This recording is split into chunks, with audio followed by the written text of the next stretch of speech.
Thank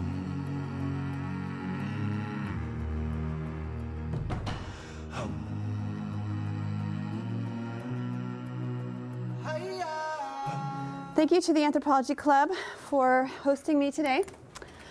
My talk is Why Faith?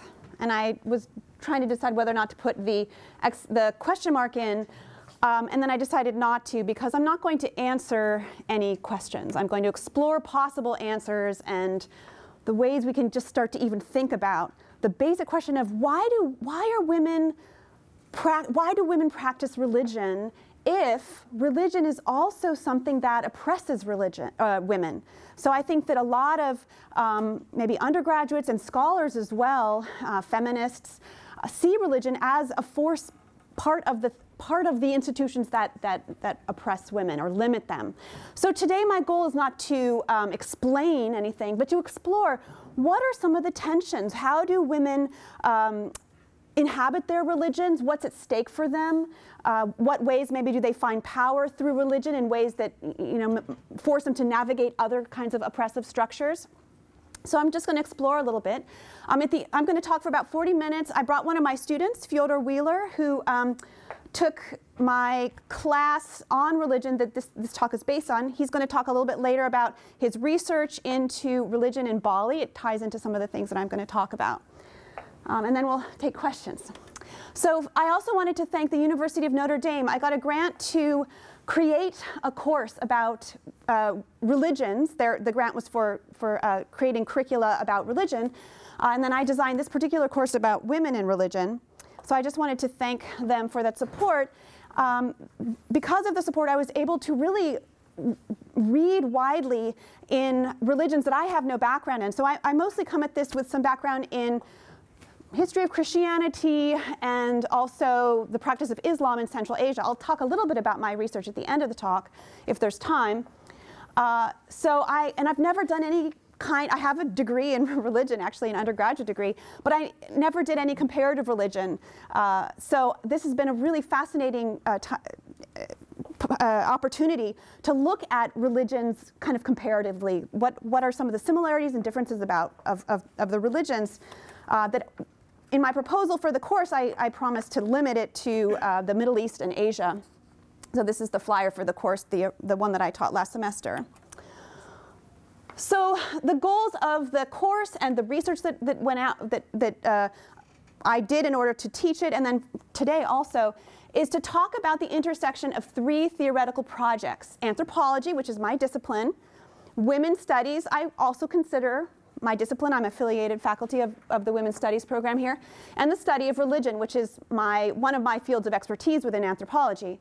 I wanted to learn a lot more about religions of the Middle East and Asia beyond Islam, beyond some of the things I knew. I wanted to explore what can ethnography reveal that other things can't about women's experiences of religion, and I'll talk about that in a moment. And then ultimately to have a better understanding of what's at stake for women. So first of all, what is religion? I think it's important to have some kind of theoretical framework to work from. One theoretical way of looking at religion is from Clifford Geertz. I have his full text here, but I'm just going to summarize it. Religion is a system of symbols which establish powerful moods and motivations in human beings. Those symbols formulate conceptions of a general order of existence, and they give those ways of thinking about existence an aura of truth. And then those lead to behaviors, moods, and motivations. So this idea of religion as a system of symbols that makes you feel certain things, connects your feelings to a cosmic order, and explains your place in the cosmos. So a good example, a familiar example, is the suffering Jesus on the cross. It makes you feel certain things. It makes you feel sad. It makes you feel devastated. Maybe it makes you suffer, but it also makes you feel hopeful. It gives you a sense of the promise of your own redemption, your own salvation. Those are some of the emotions that it might produce in you. It tells you how to behave. It connects those emotions to a whole way of thinking about morality, about what your role is in society, what it should be, and what you need, what you should be doing in society. And then finally, it connects those emotions to a greater understanding of the universe, where it came from, where it's going, where you're going, where you came from. So religions are these systems of thinking about our place in the universe. I mean, this is one way to think about religion. Another way is to think about, in my course, I explore a number of definitions of religion, but another way of thinking about it is religion as an ultimate meaning of life that's based on some notion of the transcendent. So it connects you to some notion of a transcendent power or dimension. And also maybe it provides a sense of salvation. So these are some ways that people define religion. I teach classes on culture. Culture is really hard to define. Religion is really hard to define. No one person can have any true definitive definition of religion. So these are some of the definitions we came up with in class: an organized denomination, set of beliefs, a moral code, a social contract, a system of faith and worship. So many people have different ways of thinking about religion. So what I tried to do was look across Asia and the Middle East and pick out some of the traditions that I thought were most represented some of those ways of thinking about religion. So we're going to look at today Hinduism, Buddhism. We're going to, if we have time, we'll talk a little bit about Confucianism and Islam. And in the course, I also addressed Shintoism. We talked about Taoism, shamanism. So not necessarily all focusing on world converting religions, but also looking at some other kinds of religions, like shamanism, animism, these kinds of things. So the second theoretical project that I'm interested in is feminism. Feminism is the radical idea that women are people. Okay, that's fun on a bumper sticker. But yes, I mean, I think the basic idea holds true. As in approaching these topics from a feminist perspective, I'm going to say right from the outset that I believe that there is such a thing as patriarchy, that women are oppressed universally, and I want to not shy away from the ways that those systems emerge through religion.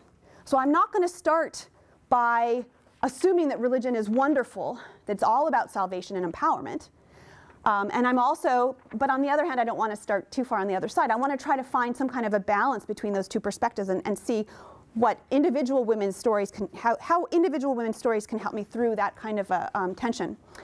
So one of the scholars that I start out with, or that I've found really helpful in thinking through this, is Mary Daly. Some of you who've taken courses with me have read her work. She was a theologian, and she taught at Boston College. And she has written a number of books that look at the ways the religions that exist in the world manifest a certain form of patriarchy. So she's been interested in gynecology. She documents historically the ways certain religious vocabularies and religious institutions have been a way for violence to act against women, have committed violence against women. And then in Beyond God the Father, she actually is she's more focused on Christianity and trying to figure out how we can get, she believes that feminism is going to be the way of moving towards certain religious changes that will undermine patriarchy. So she says liberation is not about women getting better jobs. Liberation is about ending an oppressive theism, which is based in a certain ontology of the human being separate from a transcendent God. This transcendent God that is infantilizing people, controlling everybody, lives far away, unreachable God, omniscient, all-powerful God. She views that God as the main reason for patriarchy, the sole spark behind patriarchy. And she says only women are going to be able to overturn or move beyond that view of God and move on to a liberationist ontology, a way of being that's truly free. So to summarize that, I would say that her view of religion is, at least she sees religion as, what exists as religion today is pretty much patriarchal. And it's oppressing women in all its guises. So in my own work, I'm trying to, I appreciate those perspectives, but I also want to try to see other parts. I mean, maybe we can see ways that women are moving in the direction of the project that Daly's talking about, towards a different way of thinking about being, towards a liberated way of thinking about being in the universe and God and transcendence. But I also want to just always try to focus on women's experiences of their own worship. So Sherry Ortner is an anthropologist who's written a lot about, written also within kind of feminist discussions. She argues that the secondary status of women in society is one of the true universals, a pan-cultural fact. So this is another, again, this is an assumption that I start with. And I start with this assumption in teaching the class and in thinking through these questions. And Sherry Ortner is really helpful here as well, kind of as a theoretical foundation. She's not interested specifically in religion, but she's talking about how is it that we can think through understanding women's secondary status. And she says the first thing that we need to do is gather evidence of it. We need to start understanding how that secondary status looks like, how it plays out in women's lives. And so she argues that one of the things that we can do in research, she's an anthropologist, so she's talking about ethnographic research, is we can find specific statements or ideologies that people talk about that are part of, women are stupid, or women should only be in the home and they should be reproducing, they should be mothers, those kinds of statements or kind of ideological positions that people take. She also thinks that good evidence for women's secondary status would be symbolic systems. A symbolic system is like associating women with certain qualities, men with other kinds of qualities, and then those symbolic associations shape the way the possibilities people have. So one of the symbolic systems I'm going to talk about in a little bit is that women are oftentimes associated with nature, with the body, with pollution, dirt, and that kind of men, of course, are associated with rationality in our symbolic systems, with the mind, with transcendence, women with immediacy. And those kinds of symbolic systems are great evidence that women are unequal. And so we're going to actually look at a case in the Hindu discussion that I think kind of challenges this position of Sherry Ortner. And then finally, just the material realities. Can women be clerics in their religion? Can they participate in all the rituals of their religion? Do they have access to material resources like to the equal extent as men? So these are some forms of evidence that we can look at in societies, but especially in religion. Well, actually, no, they're true. All three of those are the kinds of things that I'm going to be looking at. That's again from Ortner. So the last, I said, I'm working on from three theoretical perspectives. What was the first one? Religion, feminism, and anthropology, specifically cultural anthropology. The research method of cultural anthropology is ethnography. Ethnography is the first-hand observation of a society, or interactions, human life. Or it's a text which is produced by analyzing those observations. So this is a very different way of producing new data, of doing research than maybe for some of you who don't have any exposure to anthropology. Your understanding of new scholarship would be people in a laboratory doing experiments, surveys. You can take the results of the surveys and do mathematics and analyze the results, and you come up with lots of wonderful numbers that give you, that confirm or don't your hypotheses. In anthropology, in cultural anthropology, doing ethnography is a very, very different project. We're interested in how people understand their own lives. We want to go out and live with people. We want to talk to people. We want to understand how they see the world. And so one of the arguments that I'm making in this, I want to make today, and also that I make to my students in the course, is that ethnography is actually a really useful way to get a sense of how women find power and or don't, how they're limited by their religious traditions.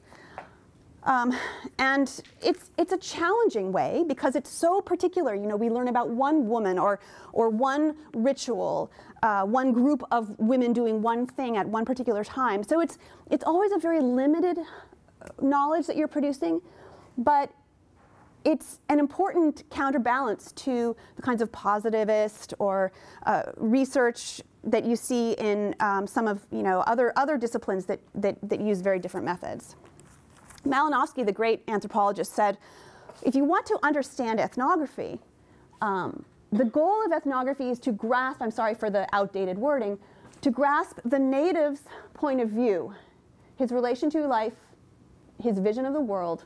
We study man, and we must study what concerns him most intimately, the hold life has on him. So that's absolutely what I'm doing, what I've been doing with this class, and the kinds of ethnographies that we read all try to get at what the hold life has on the women that we consider, and especially what, how their religious traditions intersect with their lives.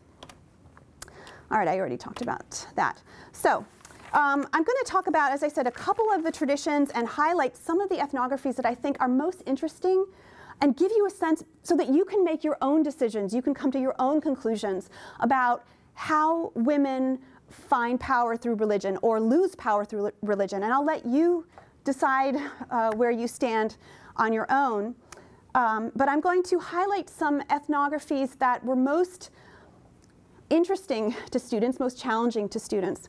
And I'm also, if you don't mind, going to just give a little bit of information about each of the traditions that I cover. I don't want to assume any knowledge here about the different traditions. So Hinduism is practiced mostly in India, but there are diaspora communities around the world. It seems to have appeared, it seems to have really existed by at least 1500 before the Common Era. It has no single founder, just a collection of texts are recognized as the authoritative expressions of Hindu philosophy and rituals. Hinduism is based on the notion that life is suffering and living is the process of living in samsara, which is the cycle of births and rebirths.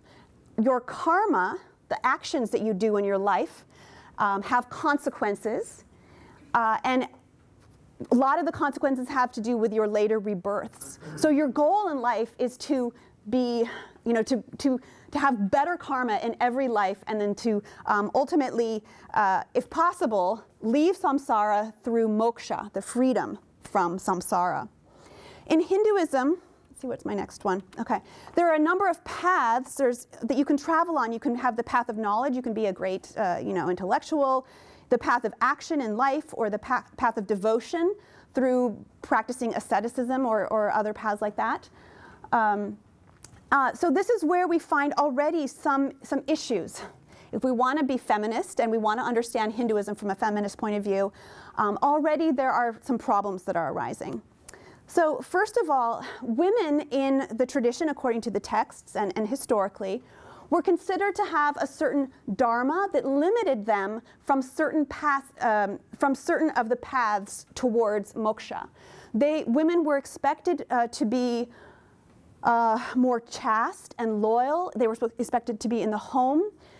Your main path towards improving your lot in life, improving your karma, was by being a mother, a devoted wife, treating your husband as a god. So the husband was to be the center of the center of your existence.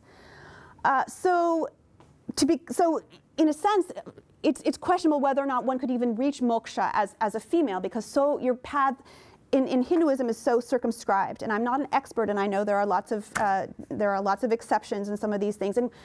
But for the most part, women could not necessarily enter some of the ascetic orders. We did actually read about how some of these ascetic orders have been letting women in now, which is really interesting. But then within those orders, they face all kinds of sexism and certain forms of sexual harassment that are very problematic. One of the other things, and actually Theo is going to talk about this a little bit, is a symbolic association with widowhood. Widowhood is considered to be extremely undesirable. Why couldn't you keep your husband alive? Women who are widows, basically their status changes completely. They're not allowed to dress a certain way. They have to shave their head. There have to be all kinds of markers. People know that they're widows. And their whole life basically changes. So within Hinduism, that's another very problematic thing, that once your husband is dead, your life is basically over, and you basically live the life of a renunciate. Some other problematic things, or not problematic necessarily, but interesting things, are some of the role models. This again is an example of some of the symbolic indications that Hinduism creates problems when we talk about feminist liberation. A lot of the female characters in Hinduism, some of you may know that Hinduism has many gods. Also there are many epic poems that describe heroes and war battles. So there are a lot of characters in Hindu tradition that give people models for how to be. So this might be somewhat familiar if you've grown up in a Christian household. You know that there are, there's the Virgin Mary who gives you a certain model as a woman, very hard to attain, very perfect model. And this is similar with the model of Sita, who is the consort of the great god Rama. She is she's revered among Hindus, and especially among Hindu women who see her as a true model. But she's also somebody who's incredibly loyal to her husband. She's incredibly self-sacrificing, and so she's a positive figure, but the implications for women are also challenging. So one of the things that we talked about in my class is that in a number of Hindu regions, so Hinduism of course varies from region to region. India is over 1 billion people, so of course the religions that people practice are incredibly varied, even within one religion such as Hinduism. But a lot of regions have certain taboos, or they have certain strictures against women interacting during their menstrual times, so during their cycles, in certain periods of their cycles. And this is oftentimes emerges in the ethnographic literature as problematic, as evidence, like Sherry Ortner is talking about, symbolic evidence that women have a secondary status. And I think to some degree that's very important. A lot of the times in some regions, especially even in some of the ethnography that I was reading for the class, during your menstruation, the woman has to go to a separate hut in the back of the house, or she has to be in a separate room. She's not allowed to touch certain things. She's not allowed to interact with certain people. She's not allowed to do certain rituals. And so these all are seen as potentially, very restrictive. A lot of ethnographers, a lot of feminists would see this as very restrictive. Why are we putting these strictures on women? There's some fascinating research about the practice of kolam drawing, kolam making. Kolam are patterns that women who are healthy, who are not menstruating, who have not just given birth, they make these incredibly beautiful patterns in the front of their household, on the thresholds of their household, and then in various other places. I'm going to show you a couple pictures of them.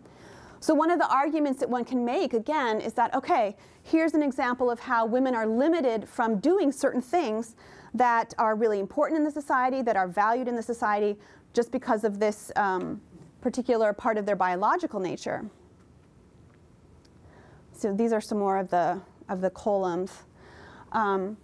But by reading some of the ethnographies on making these drawings, we also learn that being able to make the figure or not is not a signal of the woman's power or the woman's value or not. It's a symbol actually of the state of the household. It tells people whether or not the household is ready to receive people or not, whether or not if special kolams are made for when there's been a birth, when a young girl has first gotten her menstruation. So these kolams actually can celebrate certain activities like that if the house doesn't have a kolam in front of it. So in certain regions, these are made every morning. The woman has to get up before dawn and make this pattern with rice flour. It's made with rice flour every morning. So you can see how, well, on one hand, being ritually pure and making the pattern is a sign of power. It's a sign of auspiciousness of the house, that the house is open to receiving guests, that everybody is good and fine and at home. But on the other hand, maybe being in a state where you can't make the kolam is a moment for you to rest, to relax, for the neighborhood to know that your household needs a little bit more, is not the one supporting others on that particular day, but is the one that other people need to support on that particular day. So it's a symbolic kind of, it's a way of making a certain kind of symbolic statement. Another example that ties together all these different themes is discussed in an article that I assigned about a festival in southern India, in Orissa. The festival celebrates the goddess Draupadi. Now here's another interesting figure. She was married, according to one of the Hindu poems, she was married to 6 brothers, and then they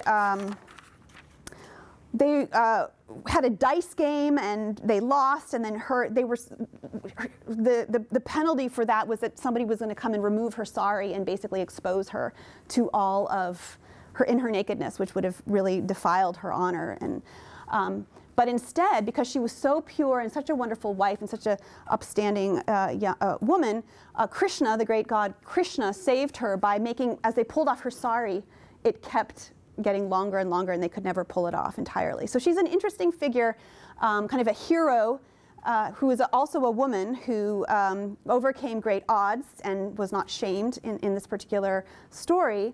But she's interesting because in Orissa, there are again these kind of menstrual taboos that have oftentimes been interpreted as a sign that women are symbolically lower than men, because they have these times of the month when they're polluted and they have to move somewhere else. But what's interesting is that the name that they use for those periods when the woman removes herself from society is also the same name that's used for a yearly festival, the Raja Parba festival, which celebrates the menses of the goddess Draupadi, who we just saw with the sari. And it doesn't only celebrate her menstrual cycle. It comes in the spring, just when you're going to start planting. So it celebrates a cyclical movement from not being the fields being fallow, unused, to a point where the fields are going to start being used or start being fertile. During this festival, actually the women and the men separate. The men leave town and they go do their own thing, and the women get to have a big, huge party in the town. They set up all kinds of fun swings and all kinds of festival booths and things.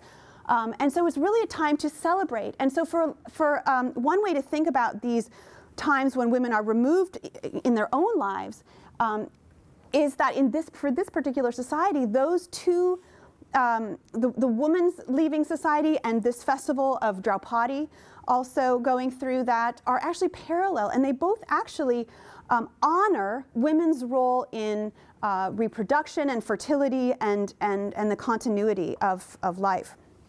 So that's a little introduction to Hinduism. We also talked about Buddhism. Now, so I imagine some of you know about Buddhism. It was founded by Siddhartha Gautama around 594 BCE, we think, according to some traditions. He died. Siddhartha is from India. He was born into the Hindu system and way of thinking about samsara and karma, and a lot of that comes into Buddhism as well. He was born into a noble family, and he was married. He had a child. But he was never satisfied by that life of his, and he ended up leaving his family and trying to understand suffering. He was really driven to try to understand, why do human beings suffer so much? He wandered and wandered, and he practiced many Hindu forms of asceticism, but they didn't help him reach any kind of understanding. Finally, he was in Bodh Gaya. He sat under a Bodhi tree, very famously, and dealt with the pangs of hunger and temptation, and all the demons came at him, and he sat quietly, and he finally arrived at the wisdom he was seeking, which was, that's Bodh Gaya. That's what's there now. I mean, at the time it was just a tree, basically. This is a picture of the the Buddhist version of samsara, the suffering life, cycle of life. But he came up with the Four Noble Truths. There is life, life is suffering, the origin of suffering is attachment, the cessation of suffering is attainable. And you can do that through certain practices on the Buddhist path. So for Buddha, so after he came up with this realization, he started spreading the word about it, and he gained lots and lots of followers who let their lives go. One of the important teachings of the Buddha was detachment. You don't want to have attachments to life. So these people would leave their families, and they would come and join the circle surrounding the Buddha. He lived to be quite old, and after his death it continued. And in the course of these communities, a set of monastic guidelines were developed. And this is where it becomes a little bit tricky for women. So in Buddhism, the main way to achieve enlightenment is to practice more, is to join a monastic order and to practice meditation and really to work the Four Noble Truths and what's called the Eightfold Path in your life. And where really you can only do that if you give up the other parts of your life and you join a monastic order. So in a lot of the scholarship that I've read on Buddhism, there's very little even exploration of what women's lives are like outside of the monastic order. So I can't talk a lot about that. I know that, you know, Buddhist women in society are important because they give, you know, alms to the monastic orders, and that's one of the things that are important. But within the monastic orders, there are some new concerns that arise. So a lot of the ethnographies that I've been reading about women in Buddhism show that at the same time I looked at a couple here. There's some really fascinating films about Tibetan Buddhist monks. A couple female monasteries have been reopened. They were shut down by the Chinese, but they're starting to be rebuilt and reopened. So for women in the monastery, there's a lot of issues. First of all, men are given incredibly high status, and some people actually believe this originated during the Buddha's times. In order to agree to let women be ordained as monks in his order, the Buddha said that, or this is according to the texts and some interpretations, the understanding was that they would have to, basically they could never achieve full ordination. They could never have the full ordination of having the full power that a monk did. So even the lowest monk would still be higher than the highest nun. So any kind of an ordination, any kind of a promotion within the monastery for a woman would have to be okayed by any monk, basically. So this incredible level of inequality. The monks had a lot of rights that the women didn't. So there's more in recent times. There's been a lot of struggles to try to maybe find more equality in some of these conditions.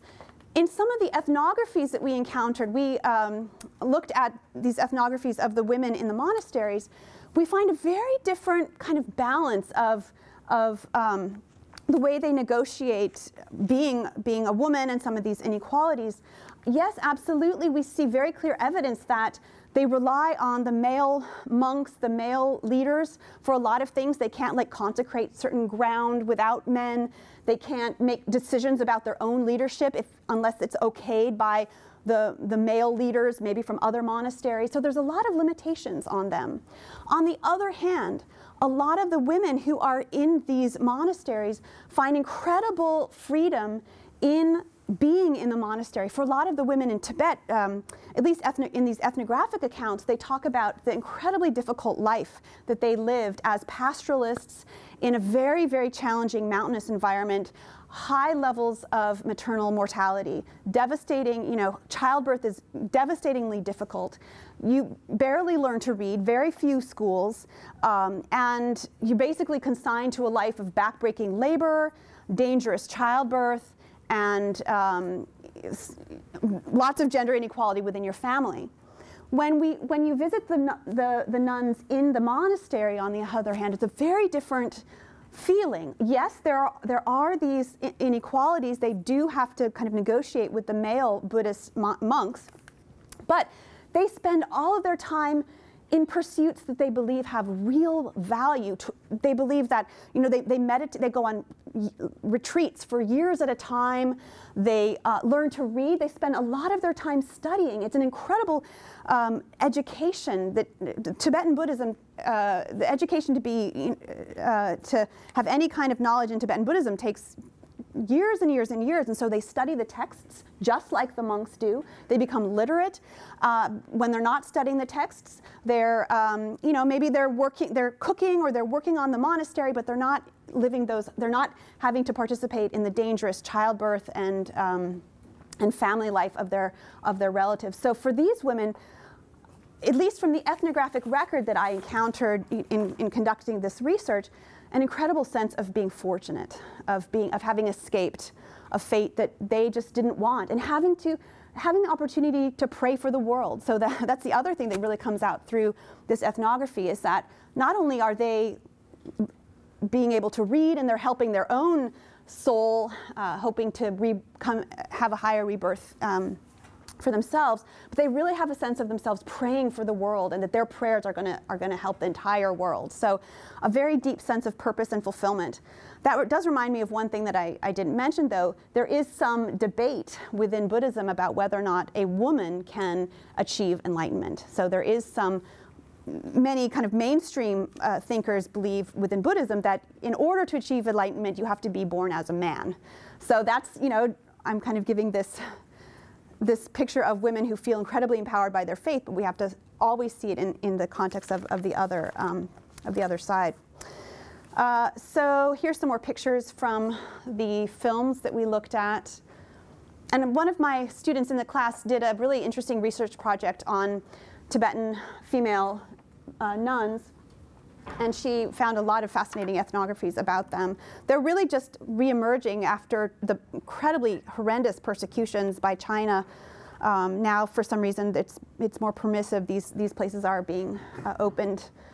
So I did want to talk a little bit about Confucius, and especially in the context of the tiger mother discussions, but we won't have time. So I'm going to shift over to Islam, which is more of my focus, and talk a little bit about the religion and what's at stake for women, and then just summarize one or two ethnographic accounts that I think are interesting for exposing how complex these issues are, or trying to understand how women navigate the oppressive nature of their faith and find the empowering nature of their faith. So many of you know that Islam was founded by the Prophet Muhammad in what is now Saudi Arabia. He was kind of a mystic and a wanderer, and had a lot of questions about life. He ended up going into the mountains a lot and meditating, and just really trying to wanting to understand life. And an angel appeared to him and started reciting words to him. He thought he was going crazy. But he came down and talked to his wife, Khadija, who was a very prosperous and very wise businesswoman. And she reassured him and said, no, this is actually really important what's going on. You need to pay attention. Don't think you're crazy. You need to pay attention to those words. And eventually, many of you probably know that those words that he was hearing from this vision of the angel Gabriel became the Quran.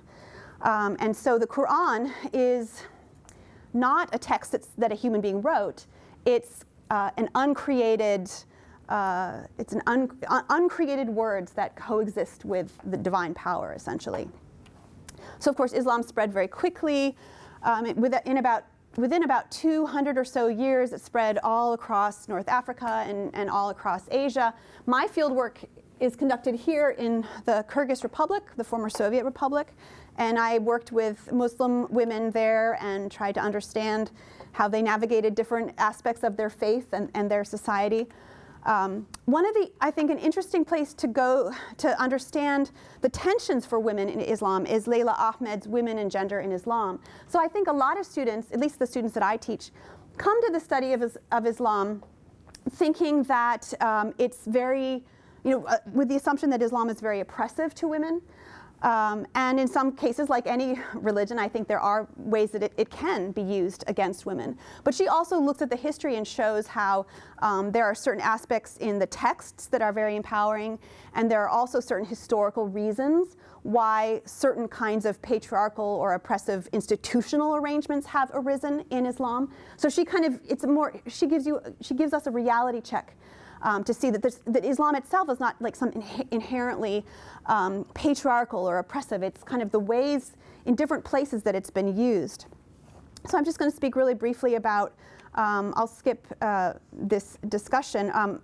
Amina Wadud is an American Muslim woman who has kind of, at the same time that she has argued very forcefully that the Quran itself is fundamentally a very liberatory document for men and women, she's also been very active in calling out the oppressive nature of Islam in the United States, in certain mosques and communities in the United States. So one of the most important, maybe this is where I'll end. One of the most important, or one of the practices that is seen as particularly problematic is that in prayer, so Muslims pray together in a mosque. However, there's usually separation between men and women, so men are supposed to pray in front of women. And one of the outcomes of that is that you cannot have a woman who's actually leading the prayer. So this is seen, I think for good reason, as being very problematic for women. So Amina Wadud, who at the same time has been practicing Islam for many, many years and is very devout, she has studied the Quran and found the Quran to be a very establishing gender equality and establishing that both men and women have the full rights of human beings and have the full ability to achieve some form of salvation. She's actually done a lot to kind of challenge what she believes to be human created differences, such as women can't lead prayer. So she very famously in Manhattan in 2005 gave a sermon and led a communal prayer. So it was very controversial, and she actually had to kind of go a little bit undercover after that. But she's one of the people who has kind of shown the tension within Islam. And these are pictures from where I did field work. And I've written about how women in my community where I worked have found studying about Islam and learning about Islam, which they couldn't do during the Soviet era. So it's only been for about the last 20 years that they've even been free to do this and become open practicing Muslims, how it's been a way for them to really get new forms of education, to come together to talk about certain issues in their community, to create discourses that counter some of the global discourses of capitalism that are very challenging for people in that region. You know, capitalism and the materialism and the acquisition, the focus on acquisition, that is very challenging for women in this part of the world where there is, you know, a lot of poverty. So it's actually been for some of these women really a way for them to feel very empowered and interested and engaged, and it gives them a sense of contributing to their community and a sense that they have agency within their social networks. So that's a real fast run through 3 of the traditions that I've been learning about. I'm going to turn it over to Fio, who's going to talk a little bit about moving back to Hinduism, but moving further east to Bali, and then we'll love to take your questions. I'm a history major, and I finished my religion minor last year with Dr. B in this wonderful class. That was my last class for religion. And my project for her class for research was on Rangda, who is a very interesting figure from Balinese Hinduism. Bali is an island in Indonesia, down here. It's pretty small, it's near Java.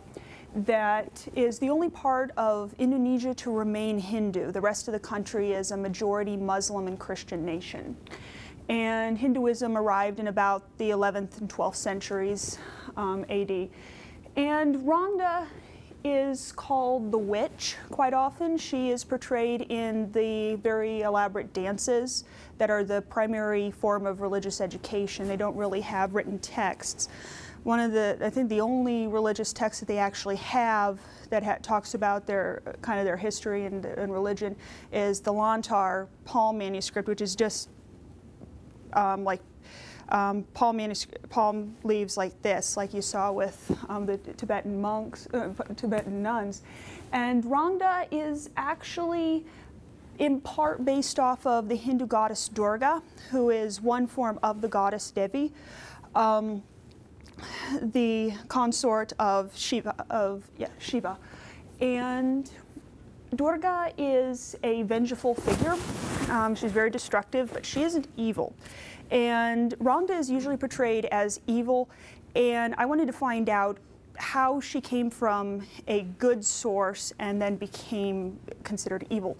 And I came to the conclusion that she isn't, because in part Hinduism doesn't have the strict dichotomy of good and evil as we do in Western society. And there's creative things and destructive things, and Durga is much more destructive. And as I said, Rangda is called the witch, and there are plenty of stories related to her destroying the land because she was rejected in some way. Primarily, one of the main, there are many different versions of the story, but one of the easiest to recount is she was based off of a historical figure who, Mahendrata, who was a Javanese queen, and she was a big proponent of Durga's cult, and some people considered her a witch. And in legends, there's a witch, or at least a woman who's considered a witch, and her daughter is rejected by many suitors. There aren't exactly guys lining up to be the son-in-law of a witch. And so the woman becomes angry, and she becomes very destructive. And like Dr. B mentioned that I was going to talk about, there's a big, very sad thing, I guess, in Hinduism is that widows are not respected. And a woman's dharma is to take care of her family, and especially her husband, and worship her husband as a god. And if you can't keep your husband alive, you weren't a very good wife. And you could be considered a witch. Some people suspect that there was a reason that you actually caused your husband's death in some way, either voluntarily or involuntary. And this is especially true in Bali. And some widows in the subcontinent might remarry, although they're still very low status. But in Bali, by tradition, they don't remarry at all. And most interestingly enough about Rangda is her name means widow. And widows are many times associated with witchcraft, but I found that her identity is more than witch and in part a goddess. She's a goddess and a mother. And she is connected to the goddess Uma, who is another part of Devi. And Uma, if Durga is very destructive and vengeful, Uma is the kind, loving wife and mother.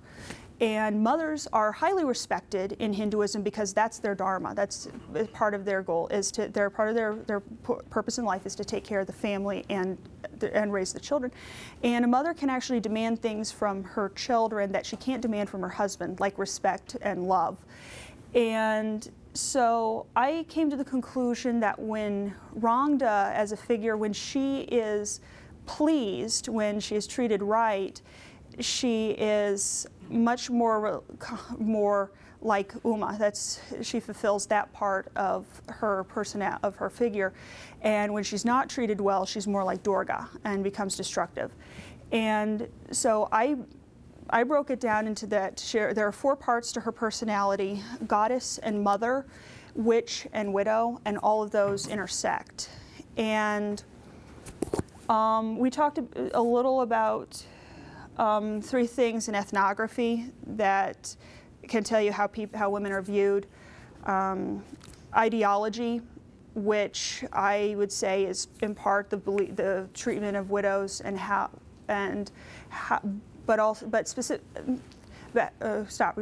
is how women are viewed in Hindu tradition as their primary dharma is to take care of their family. How they're actually treated, like being viewed.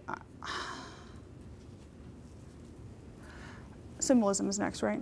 Okay, sorry. I wrote this down, I should have brought my paper. Symbolism is her connection to goddesses, and also the connection that women have in general, like being like Sita, being the perfect wife, and being a loving mother like Uma. Then the than the actual material. There, sorry. The material and how they are actually treated in society is being respected as a mother, but being disliked as a widow. And as I said, Rangda is her name means widow, but in one of the main texts that talks about her Balinese character, if you're interested in Bali, I definitely recommend that. That was by Bateson and Mead, by Gregory Bateson and Margaret Mead in 1942. Almost every time that they refer to her, they call her the witch with a capital W.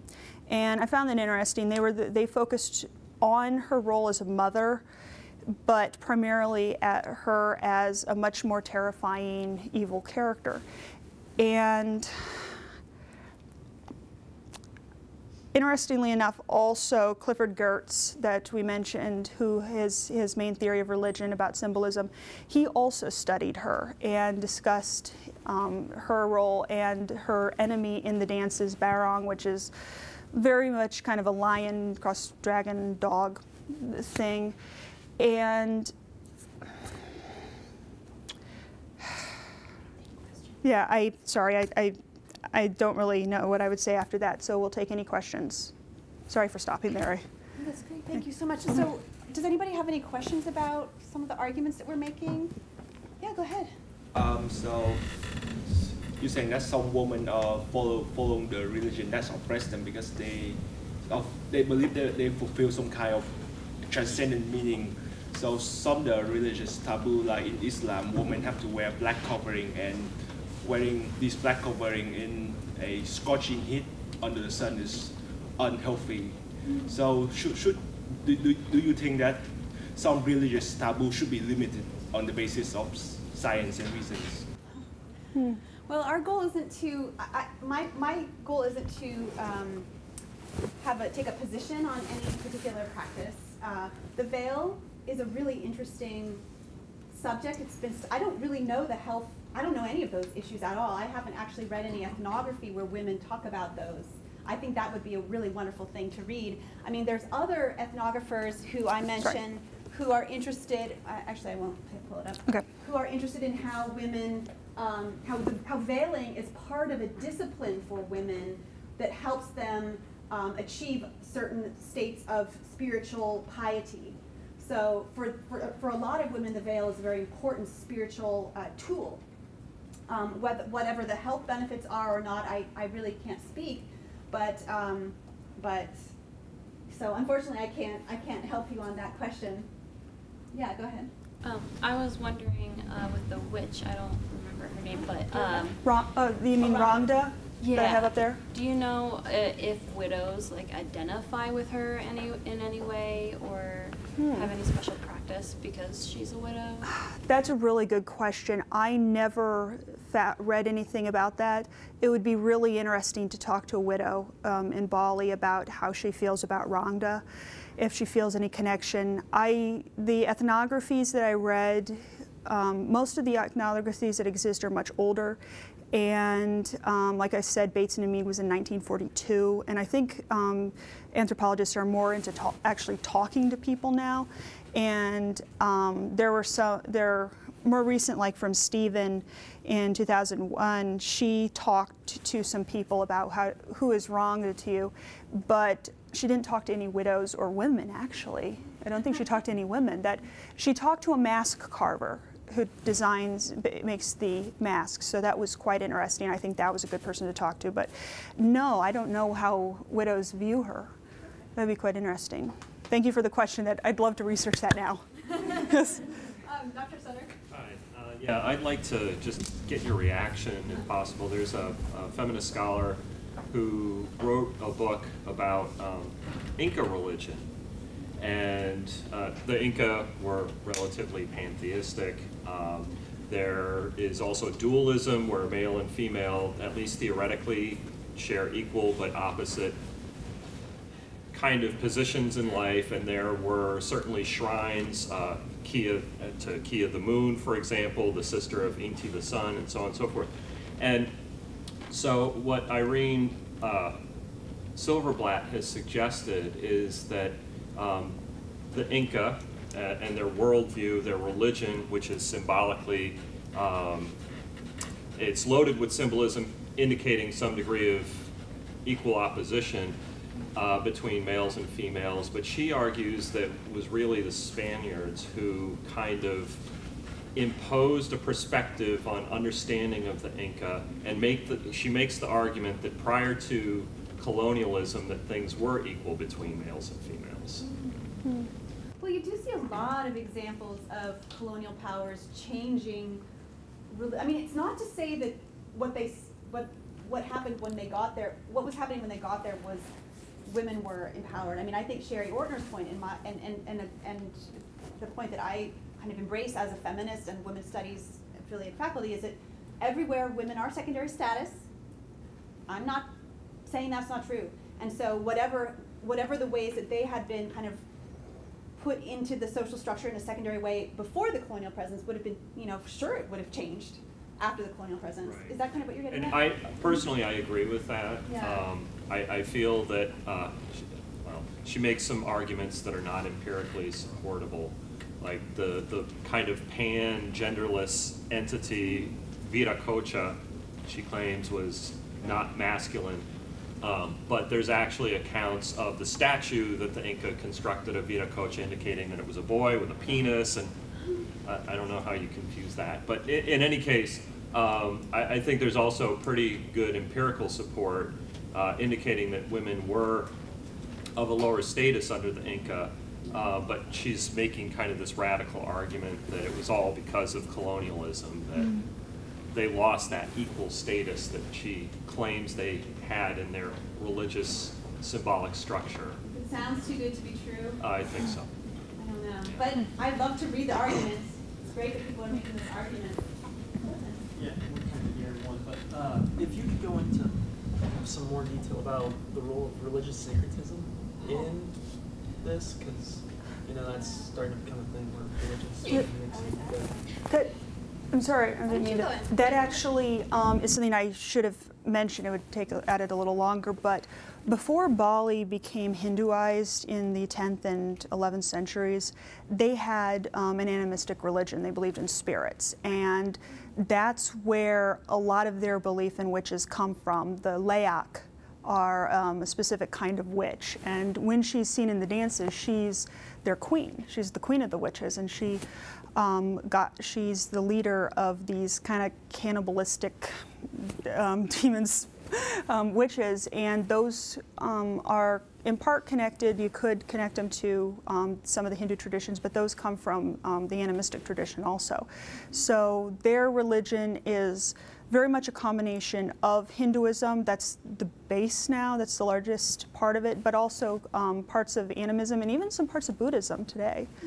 And I think about how colonialism connects to this, since it was colonized, it was used by the Dutch and held by the Netherlands for a very long time, and it still is, it's visited quite a lot by Westerners. And I think that the view of Rangda as specifically evil may come from the influence of Western views of good and evil.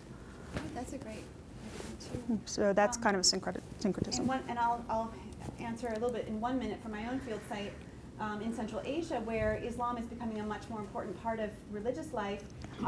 Of course, there's a pre-existing shamanistic, I'm using these terms and they're very imperfect, but a pre-existing shamanistic tradition of healing that a lot of women continue to practice, and they've really become overlapping. So the women who were kind of growing up and establishing themselves as shamans in a certain sense are taking on, they try to also have Islamic bona fides. So they make sure that they're healing with the Quran, and they're themselves being pious and wearing veils and showing themselves as pious, and that actually adds to their shamanic power, or people see them as being powerful shamans because of their Islamic piety.